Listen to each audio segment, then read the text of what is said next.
Donc, bonjour Guillaume aussi, que j'ai le plaisir de retrouver dans cette circonstance, après quelques années hein, euh, qui était à l'école normale.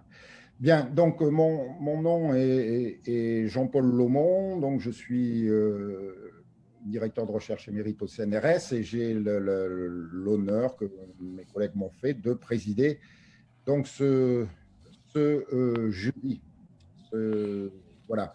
Alors, avant de commencer, je voudrais présenter les différents membres du jury, en commençant donc par les rapporteurs de cette thèse, Monsieur Emmanuel Rachelson, qui est professeur à l'ISAE Supaïro à Toulouse, Monsieur Olivier Buffet, qui est chargé de recherche à l'INARIA à Nancy,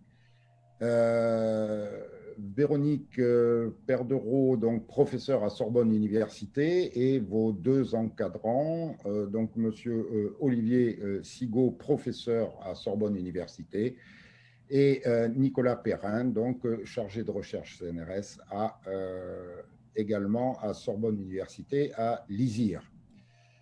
Bien, Guillaume, eh bien, écoutez, vous avez traditionnellement 45 minutes à peu près pour présenter vos travaux. Donc, on vous écoute et je suppose bien sûr que vous allez faire un partage d'écran pour qu'on soit tous au fait de ce que vous nous présentez. C'est à vous.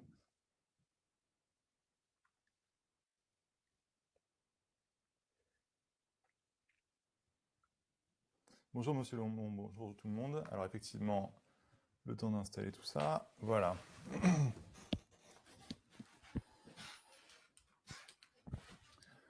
Donc bonjour à tous et bienvenue à ma soutenance de thèse qui a été encadrée par Nicolas Perrin et Olivier Sigaud à Lisieux. Elle porte sur l'intégration de planification de mouvement et d'apprentissage par renforcement pour résoudre des problèmes d'exploration qui sont dits difficiles. Alors ici, ce qui est difficile, en fait, c'est pas nécessairement le problème d'exploration lui-même, c'est vraiment la partie exploration, en fait. Le but ultime, le but final, c'est d'avoir un robot, comme celui-là de Boston Dynamics, et de le contrôler non pas avec un modèle et avec des connaissances sur le robot, mais en le considérant comme une boîte noire, et simplement en donnant des récompenses aux comportements qui sont souhaitables. Et on voudrait qu'avec simplement ça, le robot soit capable d'apprendre des comportements, apprendre comment contrôler ses moteurs. Pour formaliser un petit peu, en robotique, on considère que le robot est en général ramené à un point dans l'espace des configurations.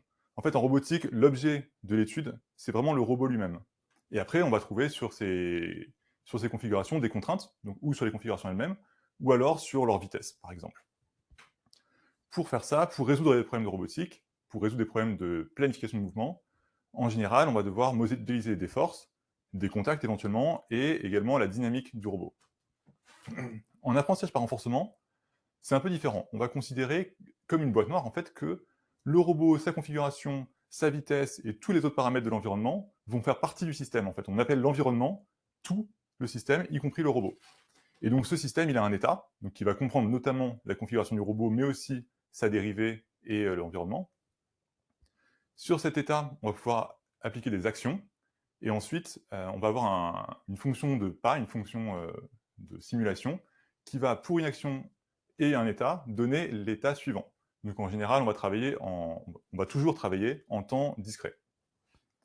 Et dans le cadre de l'apprentissage, on va en plus avoir une récompense immédiate. Donc au moment où on fait une action en un état, on va avoir une récompense. Selon le cas, selon la situation, on peut avoir plusieurs niveaux d'accès à la fonction pas. Tout d'abord, dans le cas réel, on n'a qu'un seul essai. On fait une action, on a un résultat, et on continue à l'infini. On ne peut jamais revenir au point de départ, on ne peut jamais réessayer. On peut avoir aussi des simulations qui sont épisodiques. Dans ce cas-là, on fait un essai, et par contre, à un moment où on atteint un état qui est terminal, où on trouve la récompense, où il y a une condition, un nombre de pas potentiellement, qui fait qu'on va revenir au point de départ et faire un nouvel essai. Ensuite, on peut aussi s'autoriser à revenir à des états connus. Donc si on a rencontré un état, on peut repartir de cet état pour continuer sur une autre branche, avec d'autres actions. Et enfin, ce qui est le cas le plus facile, entre guillemets, en tout cas le plus restrictif, c'est de s'autoriser, enfin le moins restrictif, c'est de s'autoriser à réinitialiser le système dans n'importe quel état. Donc si on connaît une description de l'État, on peut aller à cette configuration et simuler des actions. Donc, comme vous avez pu comprendre, à gauche, on a vraiment la partie réelle, et à droite, ça marche qu'en simulation. Dans cette thèse, une grande hypothèse, c'est qu'on va se laisser la possibilité de réinitialiser partout. Par contre, on va tester les politiques, on va tester nos stratégies dans des cas épisodiques. Alors ça veut dire que l'étude en entier est limitée à la simulation. Dans cette thèse, il n'y a pas de robot réel, tout simplement parce que les robots réels ne permettent pas de réinitialiser partout. Alors malgré ça, on va quand même étudier pas mal de mécanismes d'apprentissage par renforcement et de planification de mouvement qui donc, vont être potentiellement transférables à d'autres applications. En tout cas, déjà pour la simulation, il y a des applications directes. La visualisation, le cinéma, les jeux vidéo. Et ensuite, une fois qu'on a appris une politique en simulation, on a quand même un espoir de la transférer au réel. Pour l'instant, ce n'est pas quelque chose qu'on a fait dans la thèse, mais en tout cas, ça reste orienté dans l'idée de un jour transférer au réel. Donc pour se pencher un peu en détail sur l'apprentissage par renforcement, on a dit qu'on avait une récompense immédiate au moment où on fait une action dans un état. Oui, mais par exemple aux échecs, le but c'est pas d'avoir la récompense immédiate, le but c'est d'avoir la récompense à long terme. Et donc on va définir la récompense d'une trajectoire comme étant la somme des récompenses des transitions.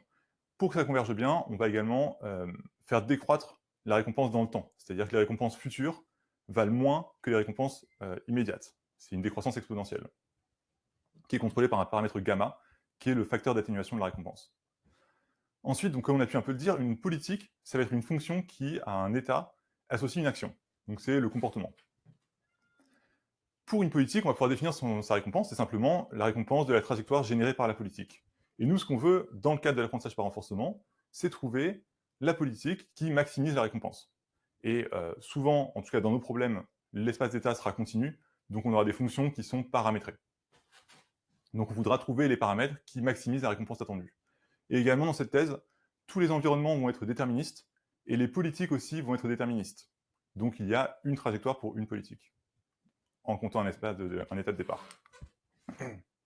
Alors pour résoudre ce problème, il y a plusieurs solutions. On peut avoir des algorithmes qui sont... Donc le principal problème essentiellement, c'est qu'il y a beaucoup de paramètres. Si on veut une fonction qui soit capable de faire des actions complexes, de s'adapter précisément à la situation, il va falloir on va utiliser des réseaux de neurones la plupart du temps, et ces réseaux de neurones, ils ont autour de peut-être potentiellement 600 paramètres. Alors il y a plusieurs approches. Les méthodes évolutionnistes, en général, vont être pas très rapides, parce qu'elles font une recherche qui n'est pas forcément très optimisée en termes de nombre d'interactions avec l'environnement. Les méthodes combinatoires, en général, ne vont pas passer à l'échelle pour ce nombre de paramètres. Et donc, il nous reste les méthodes de gradient, qui sont très utilisées, et en plus, elles se combinent bien avec les réseaux de neurones, parce que les réseaux de neurones, on peut les dériver. Donc les méthodes de gradient, ce qu'elles vont faire, c'est estimer, donc les méthodes de gradient politique, ce qu'elles vont faire, c'est essayer d'estimer le gradient de la récompense quand on change de manière infinitésimale les paramètres de la politique. Alors évidemment, la récompense d'une trajectoire, et donc la récompense d'une politique, ça dépend de la fonction pas, qui elle n'est pas différenciable, puisqu'on s'est placé dans un cas de boîte noire, où on n'a pas accès à l'environnement, autrement qu'en interagissant. Donc toute la difficulté sera d'estimer ce gradient. Alors, avant de s'intéresser à tout ça, on va voir plus en détail un peu comment on peut attaquer ce problème.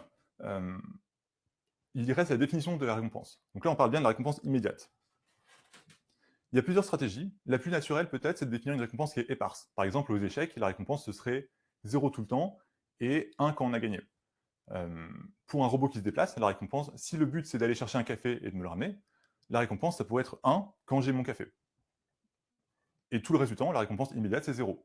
Alors le robot peut quand même apprendre, parce qu'il veut maximiser la récompense à long terme. Donc il est censé pouvoir apprendre ça, idéalement.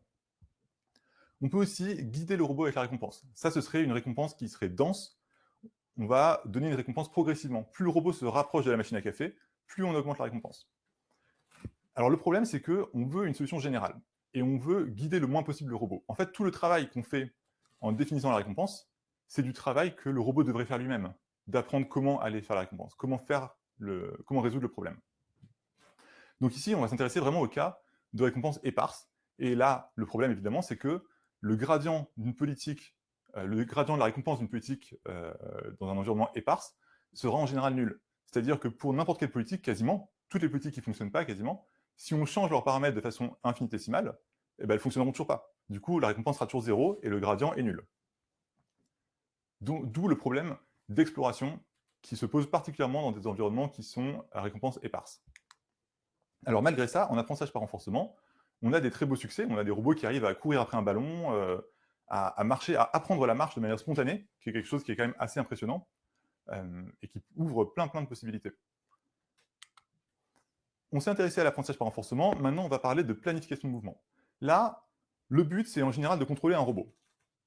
Pour ça, on va se donner plus de possibilités, on va avoir accès à un modèle du robot en général. La stratégie, ça va être d'abord de trouver une trajectoire valide, donc une trajectoire, une suite d'actions et d'états. Ensuite, optimiser la trajectoire. Et enfin, suivre la trajectoire avec un contrôleur. Alors le problème, c'est que pour avoir un contrôleur, il faut un modèle inverse, en général. Ou au moins un modèle forward, en tout cas, il faut un modèle. Si on ne connaît rien sur le robot, même si on a une trajectoire qui nous amène à la récompense, si on dévie à cause du vent, d'une perturbation, d'une erreur de modélisation, ou quoi que ce soit, on ne pourra pas corriger. On ne pourra pas trouver la différence d'action qui nous ramène vers la trajectoire, si on n'a pas de modèle. Mais encore une fois, si on a des bons modèles, ça fonctionne très bien. Ici, on a un robot qui traverse un mur en faisant des petits pas. C'est de la planification de mouvement, ça fonctionne bien, à condition d'avoir un modèle. Donc on va avoir deux approches complémentaires. D'un côté, en planification de mouvement, on a des algorithmes qui explorent de manière très efficace. Par contre, ils renvoient une trajectoire, et si on veut suivre cette trajectoire, il nous faudra un modèle. D'un autre côté, en apprentissage par renforcement, on a des algorithmes qui explorent très mal en l'absence de récompense.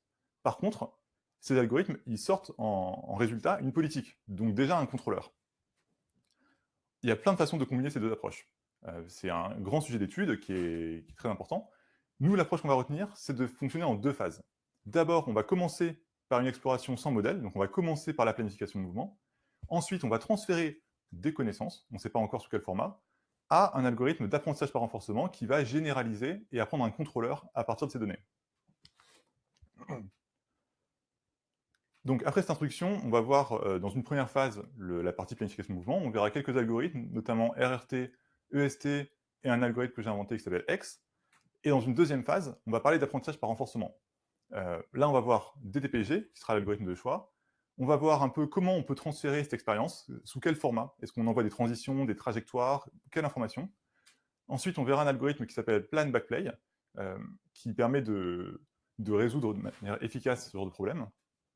Mais on va quand même s'attarder sur un problème, sur un cas de blocage de DDPG qu'on a identifié, qui nous a poussé à nous pencher un peu plus sur le fonctionnement en profondeur des algorithmes d'apprentissage par renforcement dans ce cas-là. Et on verra qu'on trouve des choses intéressantes. Et enfin, on présentera PBCS, Plan Backplay Chain Skills, qui est un peu l'algorithme le plus abouti de cette thèse, parce qu'il va combiner tout ce qu'on a vu avant pour avoir un algorithme qui soit assez robuste. Donc, comme promis, on commence par la partie exploration. Donc ici, RRT, c'est un algorithme très classique. Par contre, ce qui est particulier, c'est qu'on va faire travailler ces algorithmes de planification sur, non pas des espaces de configuration, mais des espaces d'état. Donc ici, on est déjà dans le cadre d'un environnement qui est prévu pour l'apprentissage par renforcement, mais on va lancer dessus des algorithmes de planification. RRT, il construit un arbre d'exploration. Donc déjà, on voit qu'on est dans le cas reset à des endroits déjà vus. RRT se construit un arbre d'exploration, et pour étendre l'arbre, pour explorer, on va commencer par prendre un état quelconque. On va échantillonner un état qui n'est pas encore visité, a priori, dans l'espace d'état. Pour ça, il faut une estimation de l'espace qui est accessible, mais on suppose qu'on l'a. Ensuite, on va trouver dans l'arbre d'exploration l'état qui est le plus proche de cet état qu'on veut atteindre, qui est une cible. Et ensuite, on va effectuer une action pour trouver un nouvel état en espérant que ça nous rapproche de la cible. Alors, si on a un modèle inverse, il suffit de prendre ce modèle pour avoir la meilleure action qui nous emmène droit vers le but, ou en tout cas au plus proche. Si on n'a pas de modèle, on peut utiliser une heuristique. On peut estimer que... on peut essayer de deviner l'action qu'il faut réaliser pour se rapprocher un petit peu. Et si on n'a ni modèle ni heuristique, c'est important de voir qu'en fait ça fonctionne quand même. Si on prend une action au hasard, statistiquement, on va finir par aller dans la direction de l'objectif, tout simplement par le fait qu'on va sélectionner à chaque fois des nœuds qui sont proches des objectifs qu'on tire. Donc en fait, RRT va biaiser l'exploration vers les zones inexplorées. Ça fonctionne très bien. Ici, on se passe dans un plan 2 dimensions, et on voit qu'RRT construit, là c'est le mode sans modèle, donc on prend juste une action au hasard à chaque fois. Et on voit que RRT construit un arbre qui se veut couvrant, qui va explorer toutes les zones le plus rapidement possible. Donc ça marche très bien.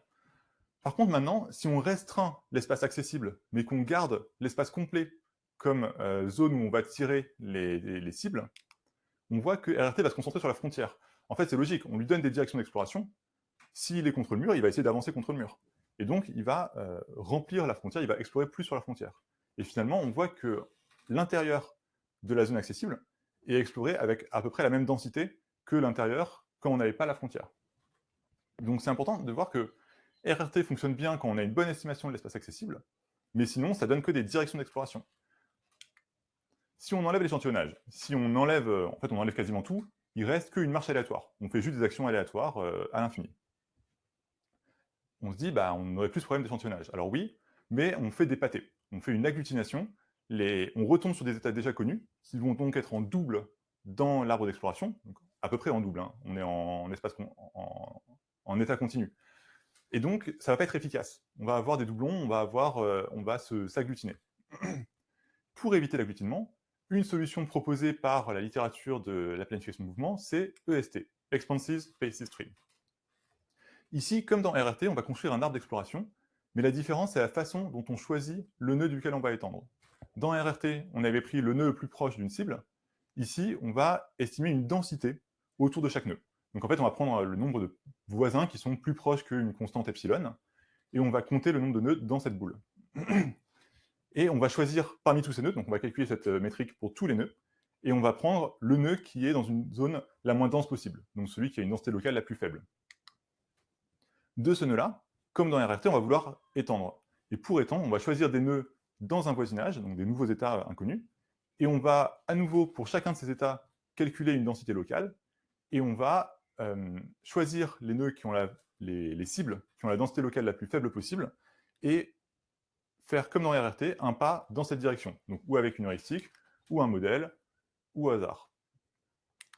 Alors, EST marche pas trop mal. Le problème essentiellement, c'est que pour faire la recherche des plus proches voisins, on utilise des arbres KD qui sont en log n pour chaque expansion. Donc c'est pas hyper rapide, même si ça paraît pas absurde, mais ça ralentit quand même significativement. En plus, ici, de toute façon, on n'a pas d'heuristique, on n'a pas de modèle, donc finalement, le fait de choisir les cibles ne sert pas à grand chose. Nous, tout ce qui nous intéresse, c'est le nœud duquel on va s'étendre, puisqu'on va faire une action au hasard.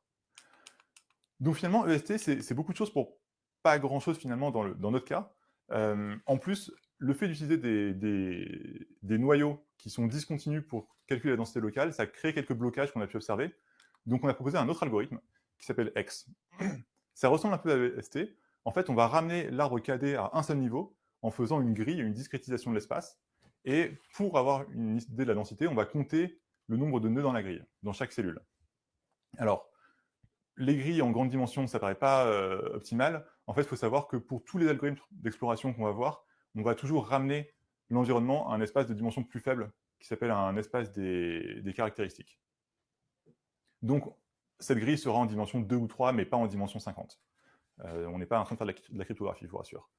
Donc, cet arbre à un niveau, on va, en plus, pour éviter le problème de blocage des noyaux discontinus, on va compter non pas le nombre de nœuds qui sont dans la cellule, mais on va compter le nombre de décès qui ont été faits depuis cette cellule. Le résultat, c'est qu'on a un algorithme en O de 1 qui se met à jour très très facilement et qui est très très rapide. Donc pour rentrer un peu plus en détail, tout simplement, on va maintenir pour chaque cellule un compteur du nombre de décès qui ont été faits depuis cette cellule, et pour chaque nœud également un compteur du nombre d'essais qui ont été faits depuis ce nœud. Et pour faire une expansion, tout simplement, on va prendre la cellule qui a le compteur le plus faible, et dans cette cellule, on va prendre le nœud qui a le compteur le plus faible, et on va faire une action aléatoire depuis là. Alors, dans un espace libre, ça fonctionne moins bien qu'RRT. Comme on n'a pas l'échantillonnage, on ne va pas biaiser l'exploration, en fait, du tout. La seule façon dont on va biaiser l'exploration, c'est qu'on va éviter l'agglutinement. Par contre, ce qu'on voit, c'est qu'on couvre l'espace avec une densité qui est assez uniforme. Et ça se voit très bien quand on restreint l'espace accessible. Là, contrairement à RRT, on a exploré de manière avec une densité uniforme, ce qui est très bien pour ce qu'on veut faire. Alors, très bien dans un environnement, dans un plan en 2x2. Maintenant, on veut des algorithmes de planification qui soient capables de guider un robot, donc avec sa dynamique, ses contacts, ses forces, etc. On va se placer dans un environnement un peu plus classique en apprentissage. Ici, c'est une araignée, on la voit pas très bien, elle est un peu petite, mais elle y est, qui se balade dans un labyrinthe. Et on ne triche pas, l'entrée de l'algorithme, enfin l'entrée de l'environnement, c'est simplement les forces à appliquer sur les articulations de l'araignée. Et la sortie, c'est la position de l'araignée, sa vitesse, les angles des actionneurs, etc. Alors, donc, comme on a dit, on va ramener ça à 2 dimensions pour la partie calcul des distances, calcul des densités, en prenant uniquement la position de l'araignée. Mais par contre, le contrôle se fait bien avec tous les degrés de liberté de l'action, et on peut comparer X avec RRT. Et ce qu'on voit, c'est que le log n qu'on avait tout à l'heure est déjà très significatif parce que au bout d'une semaine, on a dû arrêter l'expérience parce que une grande majorité des cas n'avaient pas terminé pour RRT. Donc RRT est plus lent en temps d'horloge, il est aussi plus lent en nombre de simulations, en nombre d'appels à la fonction pas, et on voit qu'au contraire, X fonctionne bien à tous les coups et plus rapidement. Donc là, ce qu'on voit, c'est quand même assez intéressant, c'est que pour un problème avec 6 dimensions d'action, qui est pas énorme, mais qui n'est pas non plus rien, on peut prendre des algorithmes d'exploration et les faire fonctionner sur des environnements qui sont à la base prévus pour la planification de mouvement. Donc finalement, la première étape, elle est faite. Ici, on a réussi à explorer, on a trouvé la récompense. Oui, je précise, le but de l'environnement, la condition de succès, c'est d'avoir trouvé la récompense qui se trouve à l'autre bout du couloir pour l'araignée. Donc ça fonctionne. Alors maintenant, on a collecté des données, on a des transitions, on a plein de choses. On va voir comment est-ce qu'on peut apprendre de ça. Et donc pour ça, on va commencer par choisir un algorithme. Et il y a beaucoup d'algorithmes possibles en apprentissage par renforcement. On va déjà s'intéresser uniquement aux algorithmes qui fonctionnent pour des états continus et des actions continues, parce qu'on veut faire du contrôle. Parmi ces algorithmes, on va garder uniquement les algorithmes qui ont une propriété qui s'appelle d'être hors politique, ou off policy. Ce sont des algorithmes qui sont capables d'apprendre de n'importe quelle donnée, en théorie. C'est-à-dire qu'un algorithme on policy, ou en politique, va avoir sa propre politique qu'il va tester. Et les données qu'on va lui donner en retour, pour apprendre, ça doit être des données qui sont générées par sa politique courante, celle qu'il vient d'inventer.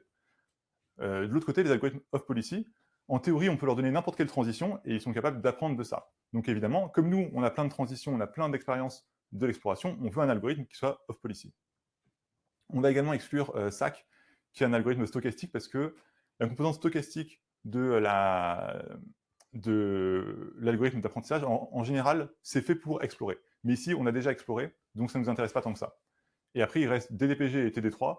TD3, c'est une amélioration de DDPG qui ajoute un peu de complexité et n'a pas de bénéfices qui sont immédiatement visibles pour nous à ce stade. Donc, on va rester sur DDPG, d'autant plus qu'on va creuser un peu dans l'algorithme. Donc, plus il est simple, mieux c'est. Pour introduire DDPG, on va commencer par introduire DQN. DQN, c'est une version de DDPG, enfin, c'est l'ancêtre de DDPG, mais qui fonctionne que sur des actions discrètes. DQN apprend, grâce à un réseau de neurones, la fonction de valeur état-action d'une politique, de sa politique courante, de la politique optimale, on espère.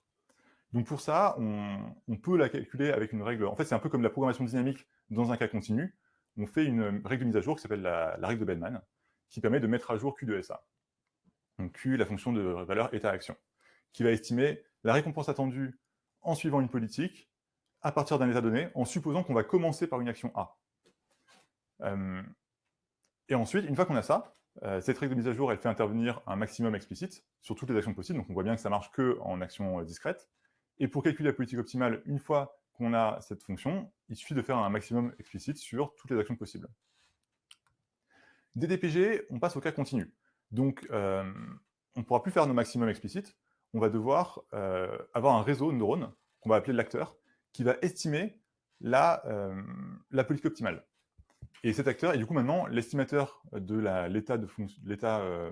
fonction de valeur état-action, on va l'appeler le critique. On a l'acteur et le critique. Pour mettre à jour le critique, c'est comme avant, sauf qu'au lieu de faire le maximum, on va juste utiliser, de manière un peu gloutonne, la valeur qui nous est donnée par l'acteur. Ce qui nous permet de le faire sans surcoût de temps. Et en cas continu surtout. Pour mettre à jour l'acteur, ce qu'on va faire, c'est trouver la variation des paramètres de l'acteur qui fait augmenter le plus possible Q de SA, où A, c'est la sortie de la fonction acteur. Et donc, ça, c'est un gradient qui se calcule. En fait, c'est une règle de composition des gradients. On trouve le changement d'action qui fait augmenter Q de SA le plus possible, puis on trouve le changement de paramètre qui fait aller pi dans la bonne direction. Donc, c'est le Policy Gradient Theorem qui donne la règle de mise à jour. DDPG va interagir avec l'environnement. On fait ce qu'on appelle des rollouts, où on teste la politique en interagissant avec l'environnement et en générant des transitions qu'on va accumuler dans un accumulateur d'expérience, un replay buffer, Et ensuite, à partir de cet accumulateur, on va échantillonner des transitions et faire la mise à jour. Donc on peut prendre des transitions qui viennent de la politique courante, mais aussi des transitions qui sont beaucoup plus vieilles. Donc on peut déjà tester dans un labyrinthe, tout simple. Ici, les murs ont une récompense de -1, et l'objectif est d'aller en haut à gauche, où il y a une récompense de 1. Toutes les autres récompenses sont nulles. DDPG touche le mur, voit qu'il y a une récompense négative et préfère rester sur place. C'est un cas classique de dilemme exploration-exploitation. DDPG n'a pas exploré assez pour trouver la récompense. Bon, on ne s'attend pas à ce que DDPG explore, a priori, ce n'est pas un algorithme d'exploration.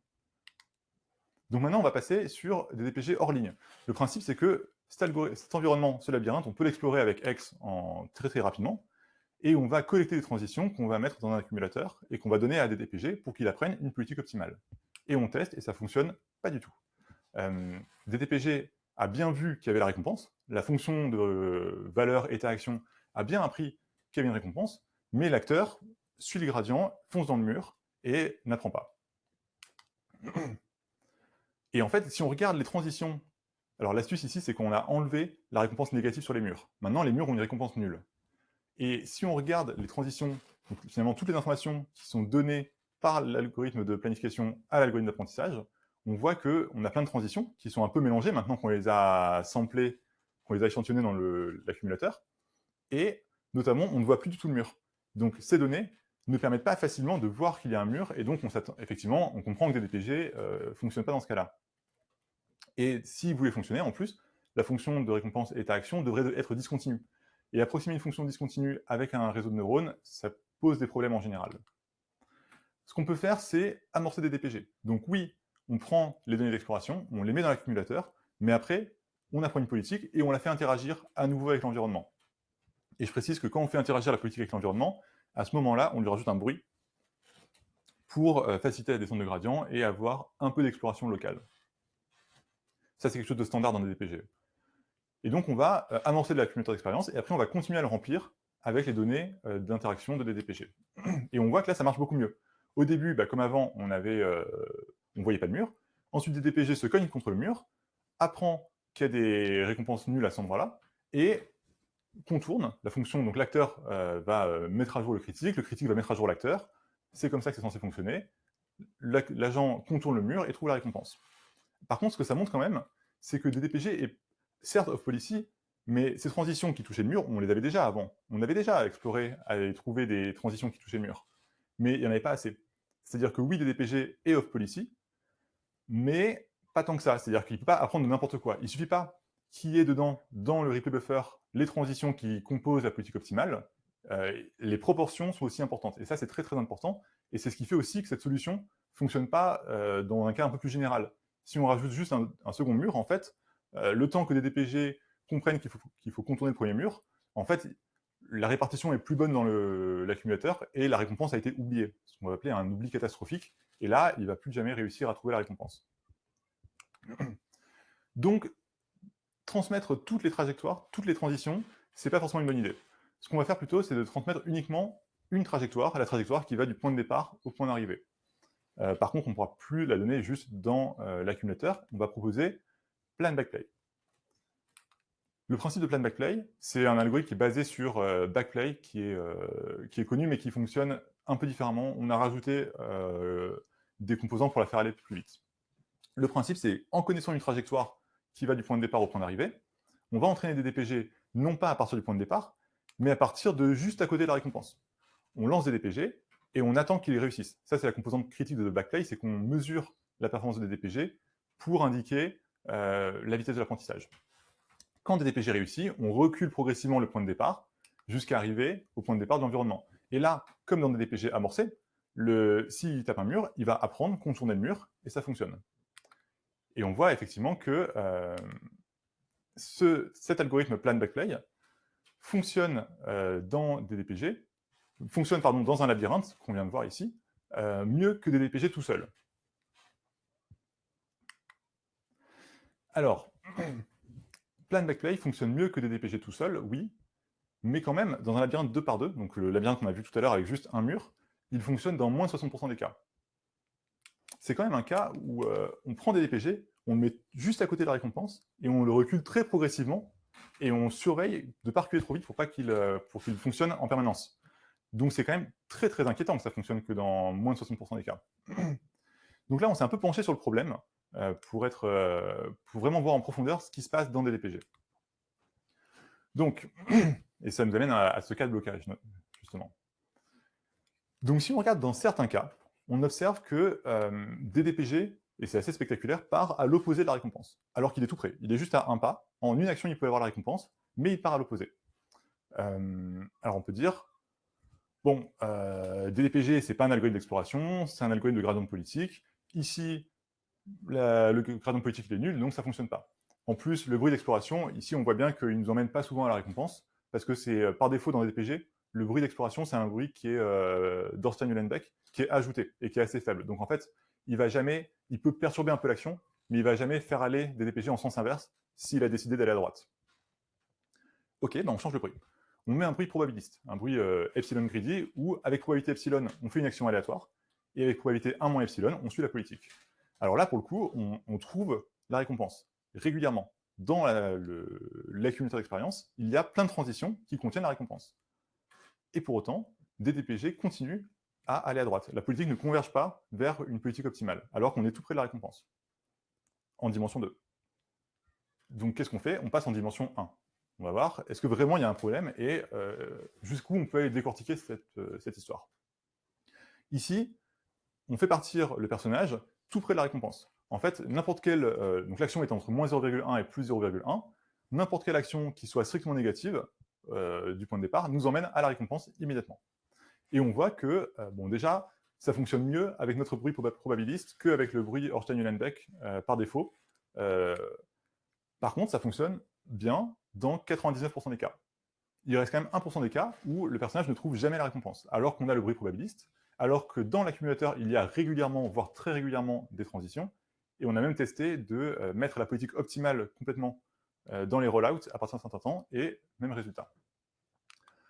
Donc on peut regarder un peu l'avantage de ça, c'est qu'on peut regarder précisément l'aspect du critique et de l'acteur à ce moment-là. Et ce qu'on voit déjà, c'est que l'acteur, il diverge très rapidement il converge très rapidement vers une politique saturée. Et donc une chance sur deux d'aller à droite, une chance sur deux d'aller à gauche, mais en tout cas, s'il va à droite, potentiellement, il n'aura pas encore vu la récompense à ce moment-là. Donc déjà, l'acteur converge beaucoup plus vite qu'on pourrait le penser, en simplement une centaine de cas, de pas, il peut avoir convergé. Ensuite, si on regarde un peu le critique, on se souvient que la mise à jour du critique, le but, en fait, c'est quasiment une sorte de régression. Le but, c'est d'apprendre la fonction de récompense état-action de l'acteur. L'acteur, ici, il a divergé vers 0,1 tout le temps, donc toujours aller à droite. Donc la fonction de récompense état-action de ça, eh ben, c'est la récompense immédiate plus la récompense future. Mais la récompense future, elle sera toujours nulle, selon l'acteur. Donc Q de SA, c'est uniquement non nul si on a la récompense tout de suite. Donc si on fait une action négative en l'état de 0. C'est ce qu'on voit un peu sur le graphique ici. La mise à jour de l'acteur, donc la mise à jour du critique fonctionne. La mise à jour de l'acteur, c'est un peu différent. On veut perturber le vecteur de paramètres pour que Q de S, pi de S augmente. Et donc on veut modifier les paramètres de pi. Et là, la ligne rouge sur le graphique, ça correspond à l'acteur. Et donc, on voit très bien, mais on peut le dire autrement, mais ça se voit bien sur le graphique aussi, que perturber l'acteur de manière infinitésimale, ça ne donnera jamais, pour aucun état, une récompense positive. Ou en tout cas, une fonction état-action positive. Donc, c'est tout ça pour dire finalement que, oui, c'est un algorithme de gradient politique, le gradient politique est nul. Mais là, on a quand même des transitions très régulièrement qui nous donnent la récompense. Donc c'est surprenant déjà. En plus, le voir en une dimension et dans 1% des cas, c'est quand même beaucoup. L'autre chose qu'on peut remarquer, c'est que pour faire la question de gradient, pour faire quelque chose de propre, on rajoute du bruit. Mais le bruit qu'on rajoute à l'acteur, il est présent quand on fait les rollouts, mais pas quand on fait la mise à jour de l'acteur lui-même. Et c'est ça aussi qui crée ce problème. Une autre façon de le voir, c'est, oui, on a des transitions qui nous montrent la bonne action à réaliser pour avoir la récompense, des transitions qu'on récupère avec toutes les informations. Hein. On a l'état courant, l'action réalisée, et l'état futur, et la récompense. Mais la mise à jour de l'acteur ne comporte pas ce A de la transition. En fait, la mise à jour de l'acteur se fait juste en un état donné.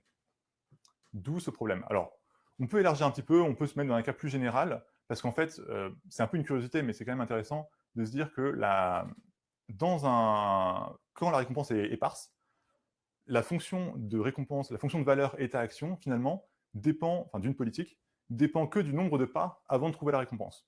Il y a quelques hypothèses, mais et en fait, cette fonction, comme ce nombre de pas il est entier, on travaille que en temps déterministe, en temps discret, pardon, et ben cette fonction, elle est forcément constante par morceau.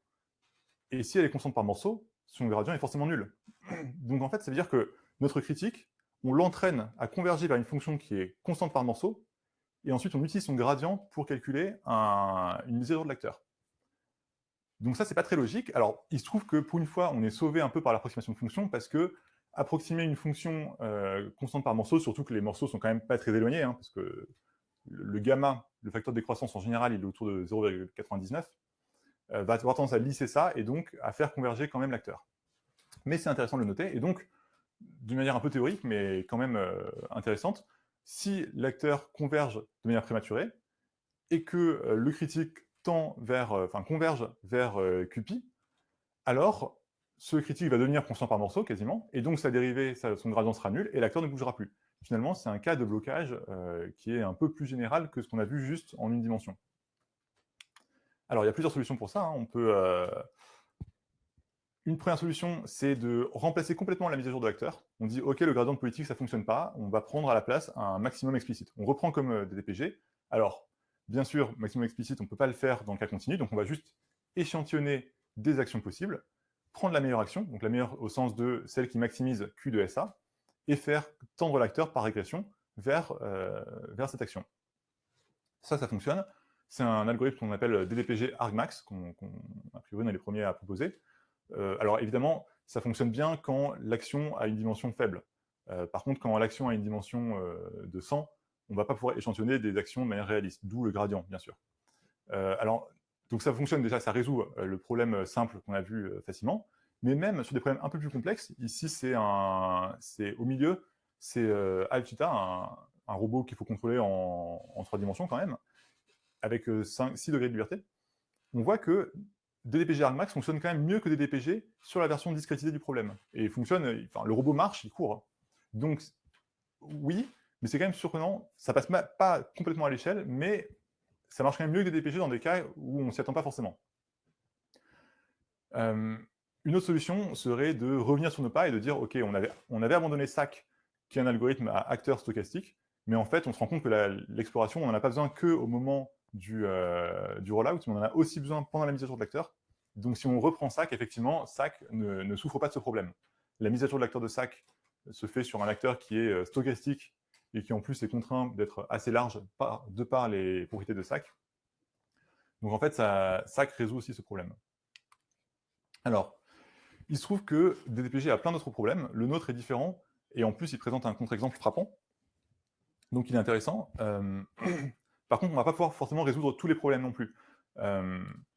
Et donc, on a une sorte de paradoxe. Donc, je ne vais pas vous faire la liste complète des problèmes, mais notamment l'oubli catastrophique qu'on a vu plus tôt, il y figure. On a d'un côté des DPG qui est capable de résoudre des problèmes quand même assez complexes, où il prend en entrée ici, sur le simulateur de voiture, il peut prendre en entrée les pixels directement de l'écran et apprendre à conduire pas trop mal. Et d'un autre côté, d'un environnement à une dimension d'entrée et une dimension d'action, peut échouer dans certains cas. Donc c'est assez contre-intuitif, assez contradictoire, et on va proposer une solution qui contourne un peu ce problème. En fait, on va essayer de rendre notre algorithme plan backplay plus robuste aux caractéristiques de l'algorithme sous-jacent, quel qu'il soit finalement.